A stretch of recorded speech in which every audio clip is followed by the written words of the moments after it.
Hello guys, আজকে আপনাদেরকে আমি দেখাবো খেজুর পাতা দিয়ে কিভাবে ঘর বানিয়ে রাখছে পার্কের মধ্যে। দেখেন কত সুন্দর লাগতেছে, কিন্তু কেউ কি বিশ্বাস করবেন যে এটা খেজুর পাতার ছাউনি? অসাধারণ। দেখেন প্রত্যেকটা জায়গায় কিন্তু পার্কের মধ্যে এভাবে তারা খেজুর গাছ দিয়ে ঘর বানিয়ে রাখছে। সৌন্দর্য, কত সৌন্দর্য দেখা যাচ্ছে। দেখেন এখানে আপনার বৃষ্টি হলেও লোকজন আশ্রয় নিতে পারবে, এত সুন্দর করে রাখছে। তাছাড়া দেখতে অসাধারণ লাগতেছে। মাশাআল্লাহ মাশাআল্লাহ, চমৎকার।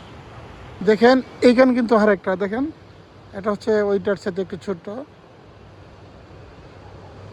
গাইস দেখেন এখানে কিন্তু আরেকটা আছে, কত সুন্দর করে রাখছে। এগুলো সব খেজুর পাতা দিয়ে ছাউনি। দেখেন মাশাআল্লাহ।